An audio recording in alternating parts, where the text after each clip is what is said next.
Boa noite. Basicamente eu vou ler o slide para ver se tá conexo do terceiro ano. Então, eu intitulei o slide, o título do slide que eu coloquei foi Século XX, Guerras, Revolução e Regimes Autoritários. Esse slide trabalhará trecho de um capítulo e o capítulo subsequente do livro Conflitos e Desigualdade, sendo que estes capítulos seriam o primeiro, só que aí vai ser um trecho desse primeiro, uma parte, e o segundo capítulo.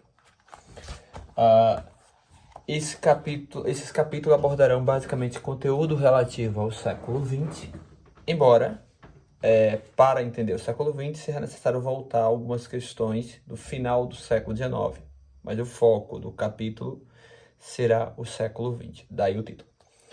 O subtítulo, Guerras, porque durante o século XX vai haver várias guerras, mas nós vamos focar nas duas grandes guerras que marcam o século XX, que é a Primeira Guerra Mundial e a Segunda Guerra Mundial. Quando se fala de revolução no singular, nós estamos falando de uma revolução específica, que é a Revolução Russa, que é uma revolução que vai ocorrer durante a Primeira Guerra Mundial, e que vai ter um papel importante para entender a dinâmica do mundo após a Primeira Guerra Mundial, já que a Revolução Russa vai dar origem à União Soviética, e a União Soviética vai participar da Segunda Guerra Mundial, vai ter um papel super importante, e vai, após a Primeira Guerra Mundial, ser a grande antagonista do Ocidente naquilo que ficou conhecido como Guerra Fria, né? De um lado, uma superpotência, que era os Estados Unidos, do outro, a outra superpotência, a União Soviética. E o final do subtítulo é Regimes Autoritários. Os regimes autoritários seriam, na verdade, os regimes totalitários. Então, vou substituir por regimes totalitários, que é um conceito criado para falar do fascismo italiano, do nazismo e do nazismo na Alemanha, criado por uma filósofa alemã que vive a maior parte do tempo nos Estados Unidos, chamada Hannah Arendt. Cadê? Voltando. Então essa é a ideia. E as imagens dialogam essa ideia. O globo, porque são duas guerras, são conflitos e eventos que vão influenciar a dinâmica do mundo como um todo, embora principalmente a europeia dos Estados Unidos. Aí vem, obviamente, estudantes estudando, porque o objetivo é estudar, né? De preferência de maneira analógica. E elementos militares, porque é um período marcado por guerra e por desenvolvimento tecnológico. E aí tem esses elementos. Prosseguindo, o que iremos estudar eu elenquei: Primeira Guerra Mundial, Revolução Russa de 1917, totalitarismo, nazismo, fascismo, eu coloquei etc, porque tem outros, segundo alguns teóricos, mas nós vamos focar apenas no nazismo e no fascismo. Nesse caso eu vou dizer só nazismo e fascismo mesmo. Crise de 1929, Segunda Guerra Mundial e Ordem Mundial do pós-guerra. O sapo é uma referência a Naruto, né? Um anime, e no anime existe a invocação de alguns animais com um certo tipo de poderes para ajudar os invocadores, né? Ajudarem os seus tutores, digamos assim, na luta. E o sapo é os principais invocados por Naruto e por Jiraiya, um dos mestres de Naruto, que tem contato com o mundo dos sapos. Isso aqui seria um dos sapos filhotes, né? Me lembro o nome dele, não, mas que é Gangues alguma coisa. Pronto. Muito conteúdo, aí eu começo a brincar, aí eu coloco um slide para brincar e relaxar, né? Primeira ideia de apertar uma bomba, a ideia de que é muito conteúdo, o cérebro está explodindo. E aí vem o calma, pupilos, né? Que é uma outra maneira de dizer calma, crianças. Meditemos, silenciemos, né? Meditação existe silêncio. Meditação também pode ser usada no sentido metafórico, né? Meditar no sentido de refletir. E reflitamos sobre o mundo juntos. Deixa eu colocar a vírgula ali. E obviamente Bob Esponja, que é um personagem que eu gosto bastante. Ironizei aqui com a ideia de que nem todo mundo vai gostar da mensagem. Então pode ter gente com personalidade mais do tipo Patrick e Bob Esponja, pode ter gente mais com personalidade Lula Molusco. Ora eu tô mais personalidade, ora eu tô em outra. Eu não acho que eu tô tanto no Lula Molusco, mas eu compreendo a personalidade do Lula Molusco, porque a vida adulta tem dessas coisas, né? Contextualizando, né? Lembrando que contextualizar é basicamente dar uma visão panorâmica da coisa, mostrar como diferentes elementos se conectam e é necessário entender essa visão um pouco mais geral para poder entender conteúdos específicos. Então, contextualizar é dar uma visão geral do contexto no qual um assunto se situa. Há uma guerra de Canudo, só que essa guerra de Canudo, para ser entendida, aí é um exemplo, para isso nós temos que entender um pouco do cenário geral do sertão naquela época, do Brasil, de como a política era feita, de como a religião era vivenciada na cidade, no campo, né? Esse tipo diferente de religião, e aí com essa visão panorâmica você consegue entender minimamente a coisa, tem uma ideia. Essa é a imagem que eu quero invocar, né? Esse é o pensamento. Então, para contextualizar, eu começo lá. Como o mundo estava na virada do século XIX para o XX, né? Nós temos que entender as transformações que ocorreram. E aí eu elenquei um conjunto de transformações que vão ocorrer ao longo de vários tempos, mas focando principalmente ao longo do século XIX. Né? O que eu coloquei como questões importantes. Primeiro item, a formação dos Estado-nação, né? O Estado existe há muito tempo, mas a ideia de Estado-nação, ou seja, a ideia de que um Estado com fronteira, com território, com governo, deve ter um povo com a mesma cultura, uma mesma história, a ideia de que existe uma unidade da população que vive num determinado território. Os franceses têm uma unidade cultural, têm a mesma cultura, a mesma língua, a mesma história, os alemães, a mesma coisa, o brasileiro, etc. Essa ideia é construída ao final do século XVIII e principalmente ao longo do século XIX, porque antes disso, os governos da Europa, principalmente, estavam baseados muito na ideia do antigo regime, que é aquele regime que a Revolução Francesa vai contestar. E quais são as ideias do antigo regime? É a ideia de que o Estado pertence ao rei e à nobreza, a sua posição social depende do seu nascimento. Você é nobre se nascer na nobreza, você é pobre se nascer fora da nobreza. É uma sociedade mais fechada, que tem menos mobilidade, onde o poder ele está dividido devido a questões ligadas ao nascimento. Tá? É um Estado diferente do Estado moderno, porque no Estado moderno você tem a ideia de que o poder pertence ao povo, as instituições políticas devem ter algum tipo de representatividade, daí a ideia de eleição. Você tem a ideia de que o governo não é dono do país, o governo está lá para servir aos interesses do país e representar fazer o que for melhor para o povo. Essa ideia de unidade da nação e do Estado, de que as duas coisas são unidade, ela é construída ao longo do século XVIII e XIX, primeiro no campo das ideias, por pensadores iluministas, John Locke, Jean-Jacques Rousseau e outros, mas também por ações. Aí pensamos na Revolução Francesa, nas revoluções que ocorrem na Inglaterra, né, que são chamadas de revoluções inglesas, e uma série de outros movimentos revolucionários que vai ocorrer na Europa ao longo do século XVIII, que vai basicamente fazer com que os regimes antigos caiam, o resto do que você tem de elemento do feudalismo, e surja regimes democráticos, né? Uma democracia que é restritiva no começo, mas são democracia. Basicamente essa é a ideia. Então, quando você pensa em formação, Estado-nação, você pensa nesses elementos que eu coloquei lá. Território, o Estado sempre vai ter fronteira, instituições estatais, tem um Estado para governar, tem educação para educar o povo e dizer esta é a França, ou este é o Brasil foi formado desse jeito, somos todos brasileiros ou todos franceses por causa disso. Devemos lutar e defender o nosso Estado, se necessário, através do alistamento no exército e da guerra. E aí a lealdade é ao Estado e a ideia de nação e não mais ao rei. Tá? O segundo ponto é a segunda revolução industrial, né? Revolução industrial é o desenvolvimento da indústria manufatureira, ou seja, de uma indústria que permite a produção de grandes quantidades de produtos a preço barato através do uso de máquinas que funcionam de forma mecânica mediante algum tipo de fonte de energia que não seja o homem ou o animal, né? Ou a água.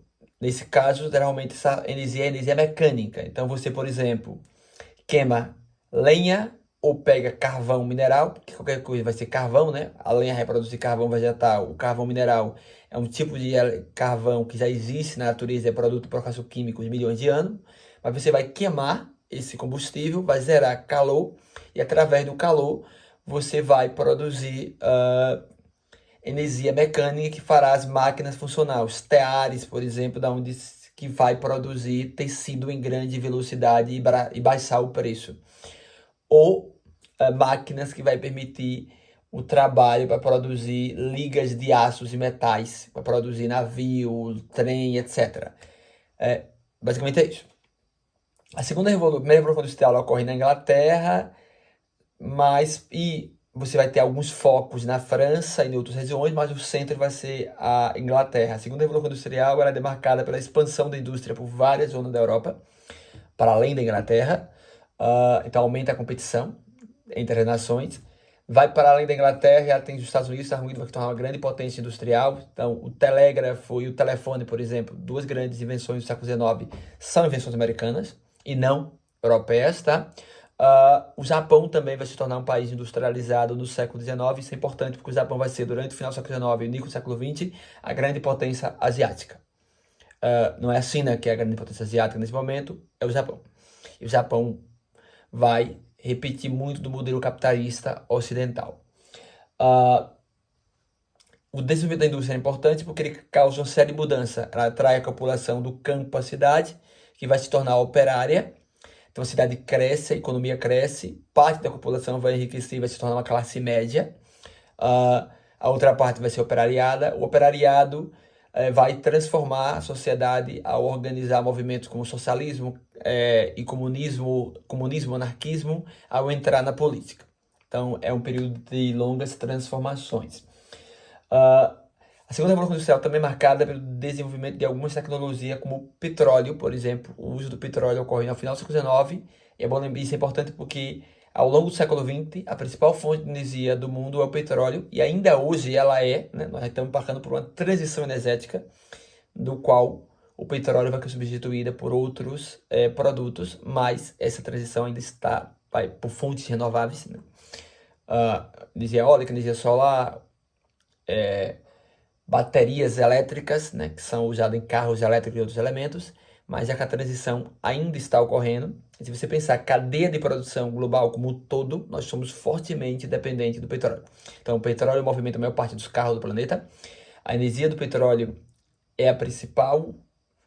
O petróleo é o principal elemento químico usado para produzir energia, né? Porque boa parte do mundo depende ainda de energia termoelétrica, e boa parte dessa termoelétrica queimam combustível de petróleo para produzir energia na Europa, na Ásia e por aí vai.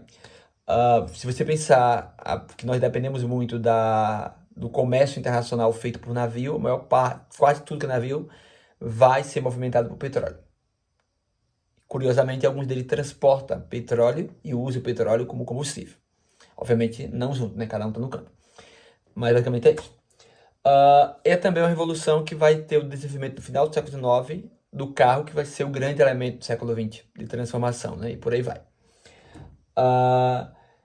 Por último, você tem um item que é o imperialismo. O imperialismo é basicamente a formação de grandes impérios coloniais, né? Vamos lá. A Europa, com as grandes navegações, chegaram à América e à Ásia, e no caso da América, colonizaram a América, né? Então, o Brasil foi colonizado por Portugal, a Espanha colonizou boa parte da América, que atualmente é chamada de América Latina, Argentina, México, Guatemala, Equador, por aí vai. Os Estados Unidos foi colonizado pela Inglaterra, embora a parte do território americano foi colônia espanhola, né? Antes de se tornar parte da América, dos Estados Unidos, perdão. O Canadá lá, colonização inglesa e francesa. E você tem alguns pontos de colonização holandesa que são quase que insignificantes. Essas regiões se tornaram independentes ao final do século XIX. E quais serão as novas regiões colonizadas pela Europa? Elas serão a Ásia e a África. A Europa vai ocupar a Ásia e a África porque ela tem grande quantidade, por uma série de fatores. Primeiro, ela passa a ter tecnologia que lhe permite conquistar esse território. Segundo, esses territórios fornecerão matérias-primas baratas para garantir a produção industrial europeia. Então, o algodão, por exemplo, vai vir da Índia e da África. O algodão que vai permitir que a indústria europeia produza tecido e venda esse tecido para a Ásia e a África. Então, as colônias são, e outras regiões, as colônias são fornecedoras de matéria-prima barata e, ao mesmo tempo, absorvedora de parte do produto industrializado. É uma lógica que integra a colônia ao capitalismo industrial em crescimento. E essa colonização só é permitida devido ao desenvolvimento de novos navios e armas que permite, por meio da guerra e da força, submeter a diversas etnias africanas e os chineses, por exemplo, ou indianos, ao controle dos europeus. Principalmente no caso, porque tanto na África quanto na Ásia existia reinos e impérios que conseguiu competir ou resistir ao avanço europeu durante o século XVII e XVIII. Só que o desenvolvimento tecnológico e econômico da Europa muda a correlação de força e faz com que a Europa tenha condição de se impor perante esse reino. Então, essa seria a ideia. As imagens falam por si. Em cima você tem rio, que é para trabalhar a ideia de território e fronteira, que é importante que pensar Estado-nação. Uma bandeira, aí é importante pensar a ideia de nação, né? Porque a nação é um povo com a cultura e a bandeira e outros objetos cívicos são importantes para pensar o que é ser brasileiro, francês e por aí vai. A indústria e os operários para pensar a revolução industrial. E a África para pensar imperialismo, já que é um dos continentes que vai sofrer, que vai ser praticamente todo ocupado pela Europa e conquistado pela Europa durante o século XIX. E aí eu coloquei aqui, vamos pensar, e coloquei um cérebro. Aí para trabalhar a ideia de Estado-nação com mais detalhes, caso não ficou claro, né? Eu coloquei lá o que é um Estado e o que é uma nação. Se for sintetizar, o Estado, o conceito normalmente da geografia, da sociologia, da ciência política, que é uma área das ciências sociais próxima à sociologia, é uma unidade política e territorial. Tem que ter um território com fronteira, começo, meio e fim. É só pegar uma conta do Brasil para ver isso. E é uma unidade política porque tem um governo, que o governa.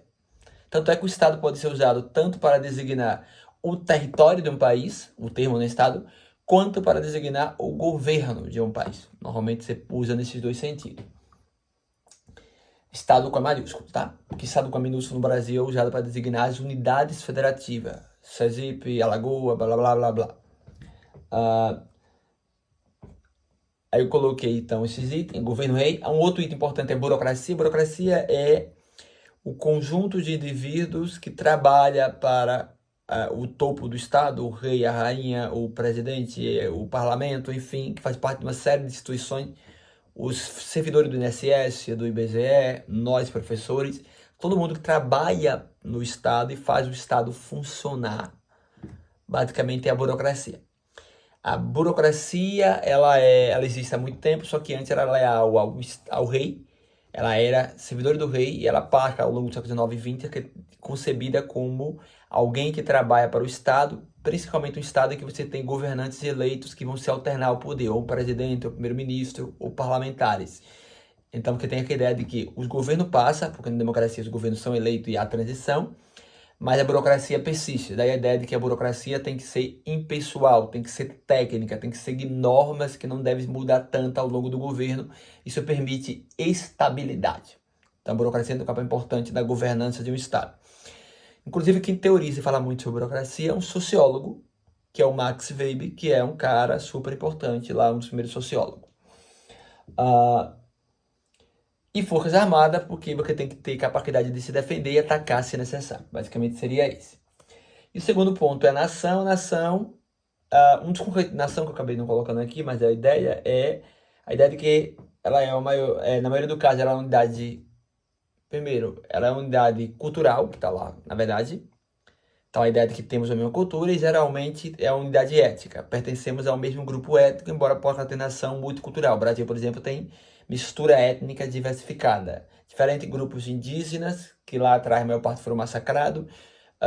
Os diferentes grupos africanos que vieram através da escravidão, se juntando a europeus, né, portugueses, mas também judeus que viviam na Península Ibérica, espanhóis e outros povos.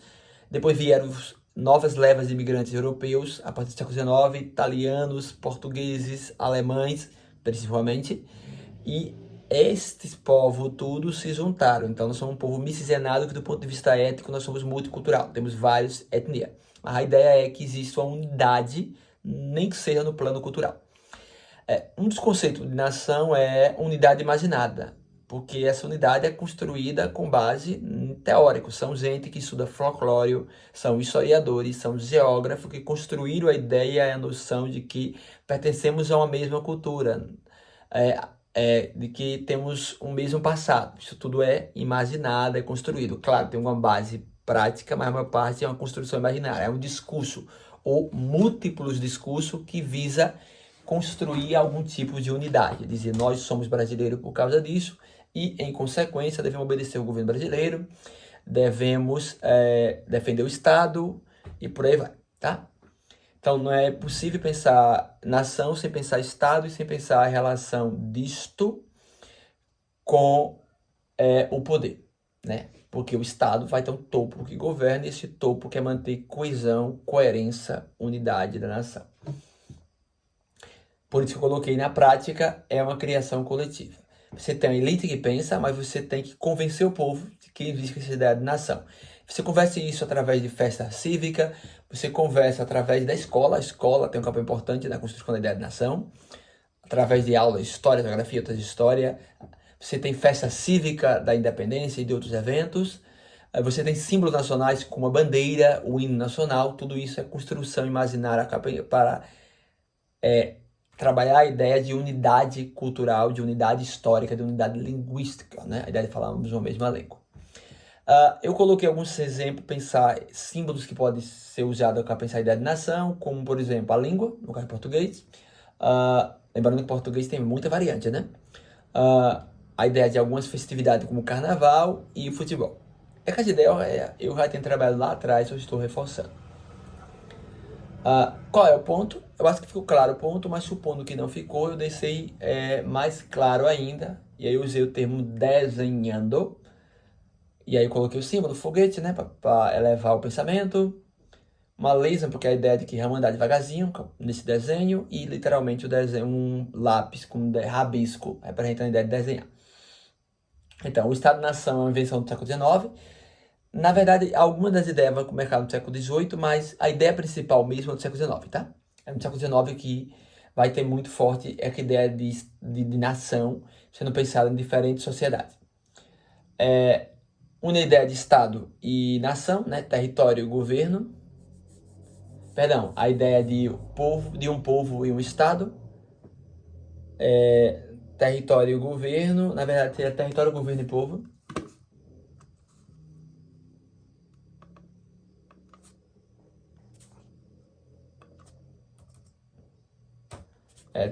Peraí ainda. Território, governo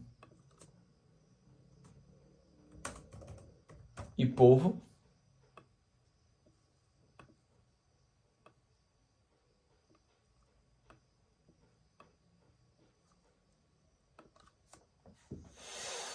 Aí eu coloquei exemplo, Brasil, França, mas por aí vai. Aí eu decantei, né? Ou seja, eu peguei a ideia e fui destrinçando, simplificando, ou descrevendo com mais pormenorização, ou mais detalhes. Essa ideia é importante, a ideia de nação ela vai estar muito ligada ao enfraquecimento do poder real, no absolutismo, né? Porque o rei tem grandes poderes, principalmente na Revolução Francesa, mas Revoluções similares ocorreram em várias partes da Europa, tá? A Inglaterra teve suas revoluções, houve enfraquecimento do poder real em boa parte da Europa após a Revolução Francesa. E a ideia é essa mesmo, os poderes reais vão diminuindo e quem vai substituir o poder real vai ser... O poder real enfraquece e com ele enfraquece a ordem feudal, o que existia ainda de ordem feudal na Europa. Então, a nobreza perde o poder, quem adquire poder é quem tem poder econômico agora, que é a burguesia, é o capitalismo. É nesse período, é com esse cenário que vai resultar no desenvolvimento das democracias, que é a ideia de que o poder do Estado tem que ser limitado, o cidadão deve ter mais direitos e deveres, principalmente a burguesia, para poder desenvolver a economia, para poder votar, para poder opinar, né? Basicamente é essa a ideia aqui. Então vai representar o triunfo do capitalismo e da burguesia. E aí eu destrinchei isso em 3 itens. A ideia da democracia, Estado com constituições, tem uma lei que limita o poder do rei, tem uma lei que diz qual é o direito do cidadão, tem uma lei que diz o que o Estado pode e o que o Estado não pode. Normalmente essa lei é baseada na ideia de que o poder do Estado tem que ser mais restrito, o poder do cidadão tem que ser ampliado e o cidadão deve ter mais poder de interferir no Estado. E aí um dos elementos disso aí é só lembrar do Montesquieu, é dividir o poder para evitar que um poder, o executivo ou o legislativo, tenha poder demais. A economia industrial, a industrialização está se desenvolvendo nesse período. E aí eu coloquei que tudo isso é impossível de pensar se você não pensar em elementos como a escola, a data cívica, que coloca na cabeça das pessoas a ideia de nação, de Estado, de unidade nacional. Ali eu representei isso através da ideia do rei, que é o absolutismo que está caindo, embaixo do parlamento, que é essa ideia de democracia e de dar poder à burguesia. Tá? Aqui é a escola, por causa do papel da escola nesse processo. Sintetizei tudo de forma escrita e tá lá literalmente. Na virada do século XIX para o século XX, o mundo passava por grandes transformações. Aí eu elenquei quais. A segunda revolução industrial trouxe novas tecnologias, como o uso da eletricidade, do petróleo e a produção em massa, fortalecendo a indústria na Europa, Estados Unidos e no Japão. Isso é legal. A eletricidade é uma invenção do século XIX, inclusive a energia hidroelétrica. E essa produção em massa é importante porque significa que com a indústria o produto se torna mais barato e acessível. E como a indústria significou a transferência de pessoas para a cidade e gradativamente, é um processo lento, mas vai ocorrer um aumento salarial, um aumento da qualidade de vida da população urbana ou de boa parte desta. Obviamente, isso vai ocorrer mediante luta do operariado, greve e tudo mais. Você tem um aumento do consumo, um barateamento dos produtos produzidos, né? Algo que vai ampliar-se muito ao longo do século XX. Ao mesmo tempo, os Estados-nação se consolidavam. As duas coisas andam juntas, tá? Governos investiam em educação, forças armadas e lei unificada para fortalecer o controle sobre seus territórios e formar uma identidade nacional. Esse é o ponto. Nesse cenário, crescia também o imperialismo, potências industriais disputavam colônia na África e na Ásia para obter matéria-primas de novos mercados. Essa expansão gerava conflitos, exploração e novas fronteiras políticas. Vamos lá. Conflitos porque elas vão estar guerreando entre si, porque vai haver brigas com com indianos, chineses e grupos étnicos africanos como os boréis da África do Sul, como os Zulus da África do Sul, que não vão reagir à colonização, então você vai ter guerras e morte, né?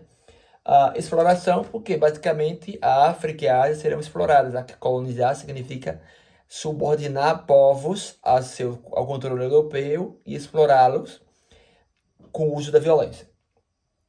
E você cria novas fronteiras políticas, porque ao colonizar a África, as fronteiras que existiam, os impérios vão ser desmembrados e a Europa vai construir novos mapas em que diz esse território é asiático, chinês, esse território é belga, francês, inglês. Obviamente os africanos não serão perguntados, aos africanos não serão perguntados se eles querem ou não fazer parte desses territórios coloniais. Isso vai ser imposto, isso é remodelagem da fronteira através da violência. Assim, o período foi marcado pelo avanço industrial, fortalecimento dos estados e pela dominação colonial, transformando profundamente a organização do mundo moderno. Basicamente é isso. Isso aqui eu peguei os itens principais eu fiz primeiro eu fiz o slide geral, peguei aquele esquema do slide e pedi para o site ChatGPT sintetizar. Não ficou bom, aí eu tive que pedir para sintetizar novamente, tirar alguns trechos. Então, o ChatGPT sintetizou, mas eu dei a orientação geral. Como eu disse, use o ChatGPT, mas use como ferramentas de aprendizagem, lembrando que você é o guia da produção e não, basicamente, alguém que pede algo, não analisa se esse algo tem coerência ou dialoga com o contexto geral e copia e cola por preguiça. Porque atividade de pensar, atividade criativa, todas essas questões, atividade de empatia, desenvolvimento de emoção, todas essas questões que nos caracterizam como seres humanos, devem continuar a ser desenvolvidas e nós não devemos delegar isto ao site ChatGPT. Beleza? Tem mais slide? Pronto, aí eu vou voltar para os slides que faz tudo.